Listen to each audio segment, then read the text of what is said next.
சில சொந்த படங்கள் எடுத்து அதில் ஒரு மிகப்பெரிய கடனாளியாக மாறி அந்த கடனை அடைக்கிறதுக்காக அந்த படத்துலையும் நடிச்சிட்டு இருந்தார். அதனால் பல படங்கள் தோல்வி அடைஞ்சு சசிகுமாரோட இமேஜை கொண்டு வந்து தரைமட்டமாக்கி விட்டுடுச்சு. ஒர்க் அவுட் ஆகும்னு தெரிஞ்சால் தான் அவர் அந்த பக்கம் போவார். பார்க்கலாம் அது எப்படின்ட்டு. பட் இந்த பையனும்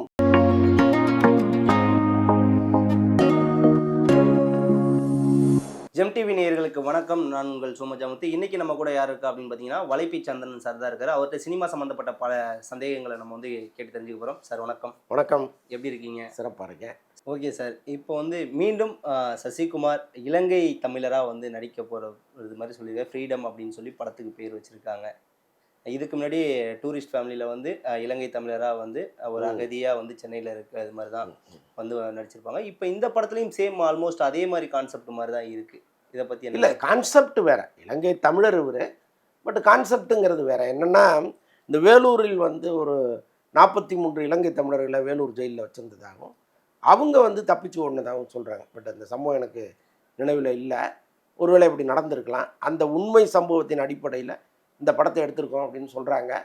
அது படம் பார்த்தா தான் தெரியும். பட் இண்டஸ்ட்ரியில் பேசும்பொழுது அந்த படம் ரொம்ப நல்லா இருக்குது, ஒரு மாதிரி ரத்தமும் சதையுமான படமாக இருக்குதுன்னு பல பேர் சொல்கிறதுனால நம்ம அதை வலைபேச்சில் சொன்னோம். ரொம்ப நல்லா இருக்குன்னு ஒரு டாக் இருக்குது அப்படின்னு. படம் வந்து பார்த்தா தான் தெரியும் அப்படின்னு. ஓகே, சசிகுமார் முதல்லலாம் வந்து ஒரு இது எதிர்பார்ப்பு இருக்கும். சசிகுமார் வந்தால் குட்டி புலி மாதிரி ஒரு படம் வரப்போகுது, இந்த மாதிரி நிறைய எதிர்பார்ப்புகள் வந்து இருந்துச்சு. இப்போ வந்து டூரிஸ்ட் ஃபேமிலி இந்த படம் வந்து ஹிட் ஆனதுக்கப்புறம் இவர் வந்து மோஸ்ட்லி இப்போ ரீசெண்ட் டைமில் ஃபுல்லாக கதை பார்த்து தான் நடிக்க ஆரம்பிச்சிருக்காரா? நடுவில் ஒரு கதை கேட்காம நடித்தார். அப்படி ஒரு கட்டாயம் அவருக்கு இருந்துச்சு. என்னென்னா, சில சொந்த படங்கள் எடுத்து அதில் ஒரு மிகப்பெரிய கடனாளியாக மாறி அந்த கடனை அடைக்கிறதுக்காக யாரெல்லாம் வந்து அட்வான்ஸ் கொடுக்குறாங்களோ எல்லா அட்வான்ஸையும் வாங்கி கண்ட படத்துலையும் நடிச்சிட்டு இருந்தார். அதனால் பல படங்கள் தோல்வி அடைஞ்சு சசிகுமாரோட இமேஜை கொண்டு வந்து தரைமட்டமாக்கி விட்டுடுச்சு. அப்புறம் மெல்ல மெல்ல மெல்ல மெல்ல எல்லா கடனையும் அடைச்சிட்டு இனிமேல் நல்ல கதைகளில் மட்டும்தான் நடிப்பேன்னு இப்போ ஒரு முடிவு எடுத்துருக்கிறாரு. இனிமேல் அவர் டைரக்ட் பண்ணுறதுக்கெல்லாம் வாய்ப்புகள் இருக்குது. சொல்ல முடியாது, ரெண்டுமே கூட செய்வதற்கு வாய்ப்புகள் இருக்குது. ஓகே சார், இப்போ வந்து நம்ம டூரிஸ்ட் ஃபேமிலியோட டைரக்டர் வந்து அடுத்து ஹீரோவாக ஆக போகிறாரு அப்படிங்கிற மாதிரி டாக்ஸ் வந்து வந்துட்டுருக்கு. இது உண்மையா? அந்த படத்துலேயே அவர் ஒரு கேரக்டர் ஒன்று கேமியோ வந்து நல்லா அழகான கேரக்டர் பண்ணியிருக்காரு. பார்க்குறதுக்கும் ஒரு ஹீரோ மெட்டீரியல் தான் அவர். ஸோ அதனால் இப்போ பிரதீப் ரங்கநாதன் எப்படி வந்து ஒரு பக்கம் டைரக்டராகவும் இன்னொரு பக்கம் ஹீரோவாகவும் ஜெயிச்சிருக்காரா, அந்த மாதிரி இந்த பையனும் ஜெயிச்சுட்டு போட்டுமே. நிறைய அதற்கான முக லட்சணங்கள் அவர்கிட்ட இருக்குது. ஏற்கனவே டைரக்டருங்கிறதுனால ஒரு கதையை தேர்வு செய்கிற அறிவும் அவருக்கு கட்டாயமாக இருக்கும். அதனால் வரட்டுமே, இங்கே நிறைய ஹீரோக்கள் பஞ்சம் தானே நிறையா இருக்குது. ஓகே, இவரும் இப்போ பிரதீப் ரங்கநாதனை வந்து ஃபாலோ பண்ணுறாரு அப்படின்னு. ஏன்னா அவரும் கோமாளி படத்தில் ஒரு கேமியோவில் வந்திருப்பார். அதுக்கப்புறம் வந்து லவ் டுடே அப்படிங்கிற ஒரு படம் கொடுத்தாரு. டிராகன் தொடர்ச்சியாக வந்து இப்போ இருக்க காலகட்டங்களில் ஒரு படம் 50 நாள் ஓடுறதே ரொம்ப கஷ்டம். தொடர்ந்து இவர் நடித்த எல்லா படங்களும் 100 நாட்களுக்கு வந்து ஓடி இருக்கு.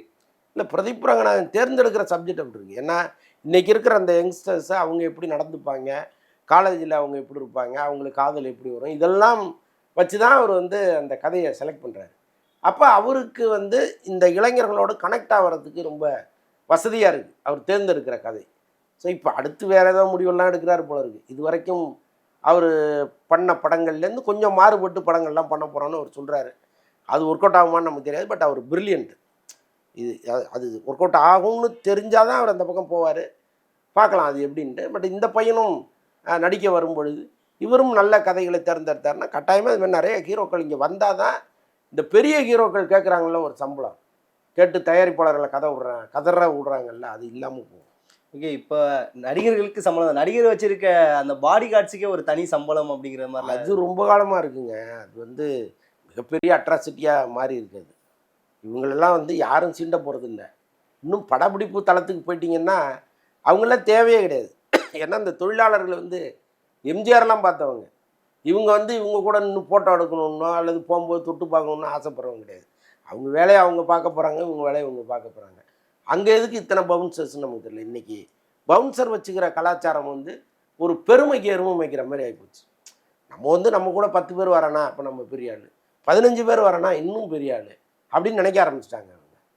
இதுக்கு இப்போ தயாரிப்பாளர் காசை கொடுத்து அழுகுறாரு. அதுதானே இப்போ இருக்க தமிழ் சினிமா துறையில் அதிகமாக பவுன்சர்ஸ் வச்சுருக்காங்க. உனக்கு கேம்பா உள்ள பவுன்சர்ஸ் அப்படின்னு நீங்கள் பார்த்த வியந்த ஆள் அதிக சம்பளத்துக்கு பவுன்சர் வச்சுருந்து யாரையாவது பார்த்து வியந்திருக்கீங்களா? இவ்வளோ சம்பளம் பவுன்சருக்கேவா அப்படின்னு நீங்கள் ஆச்சரியம்? இல்லை, பவுன்சர்கள் அவங்க வழக்கமாக வாங்குறது. அவங்களுக்கு வந்து ஒரு படத்துக்கு இவ்வளோ, ஒரு படத்துக்கு கம்மின்லாம் அவங்க வாங்குறதில்ல.